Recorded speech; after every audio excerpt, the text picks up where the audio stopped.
Israel Hamas से जुड़ी ये बड़ी खबर। गाजा में इजराइल की सेना का ग्राउंड ऑपरेशन जारी है।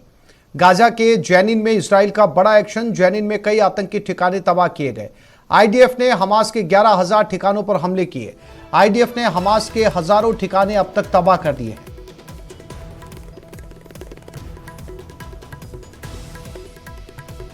तो आज फिर से अटैक।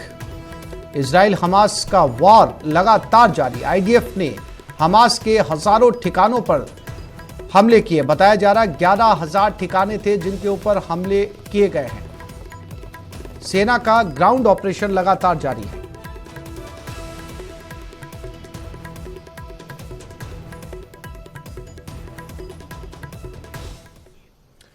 इजराइल ने गाजा के जेबेलिया में हमला किया। इस हमले में इजराइल ने हमास कमांडर को मार गिराने का दावा किया, लेकिन इस दावे से उलट अरब के कई देश इजराइल पर नरसंहार का आरोप लगा रहे हैं। फिलिस्तीन मीडिया के मुताबिक गाजा के जेबेलिया में हुए हमले में 14 लोगों के मारे जाने की खबर है।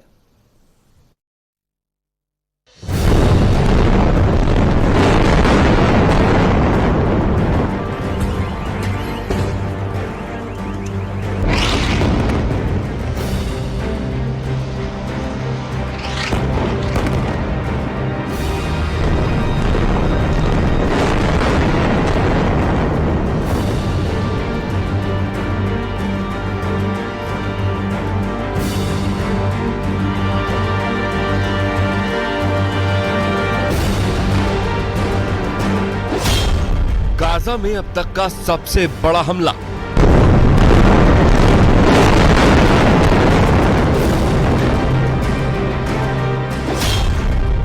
जेबेलिया में इजराइल का सबसे बड़ा ऑपरेशन।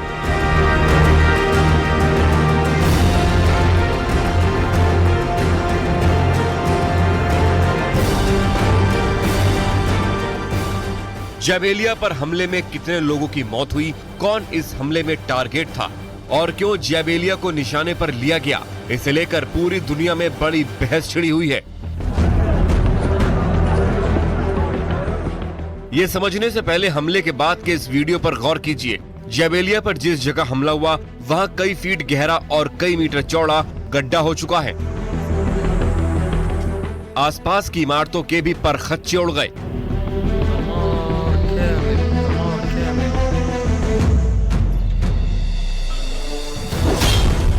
मंगलवार को इजराइल ने दावा किया कि उसने जेबेलिया में बड़े हमले को अंजाम दिया। दावा किया गया कि यहां के शरणार्थी कैंप में छिपे इब्राहिम बियारी को टारगेट किया गया। इब्राहिम बियारी हमास का बटालियन का कमांडर था जिसे हमले में मार गिराया गया। लेकिन जेबेलिया पर हमले के बाद अरब के देशों में जैसे कोहराम मच गया। एक के बाद एक अरब के देश इस हमले को लेकर इजराइल पर आग बबूला हो उठे। इसमें जॉर्डन, मिस्र, ईरान और सऊदी अरब ने तो इजराइल के हमले पर ही सवाल उठा दिए। ये जॉर्डन की तस्वीरें हैं जहां आधी रात को लोग जेबेलिया पर हुए हमले के विरोध में सड़कों पर उतर आए।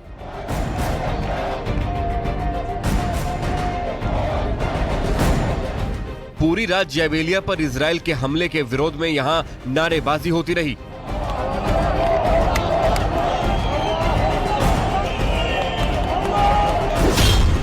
जेबेलिया हमले पर हमास ने दावा किया है कि यहां कोई हमास कमांडर मौजूद नहीं था। जेबेलिया पर हमले को लेकर फिलिस्तीन के मीडिया का दावा है कि इस हमले में 14 लोगों की मौत हुई, जबकि इजराइल ने पूरे सबूत के साथ ये दावा किया है कि जेबेलिया के हमले में किसी और को नहीं बल्कि हमास के उस कमांडर को निशाना बनाया गया जो 7 अक्टूबर को इजराइल पर हुए हमले का गुनहगार था। इजराइल की सेना ने बयान जारी कर कहा, खुफिया इनपुट के बाद आईडीएफ के लड़ाकू विमानों ने हाल ही में इब्राहिम बियारी को मार गिराया। बियारी आतंकी संगठन हमास का जेबेलिया सेंटर बटालियन का कमांडर था। ये उन लोगों में से एक था जिसने 7 अक्टूबर के हमले को अंजाम दिया था। इस हमले में हमास के कई दूसरे आतंकी भी जख्मी हुए हैं। लेकिन हमास के खिलाफ इजराइल के एक्शन के बीच अरब के देश जेबेलिया को लेकर एकजुट नजर आ रहे हैं।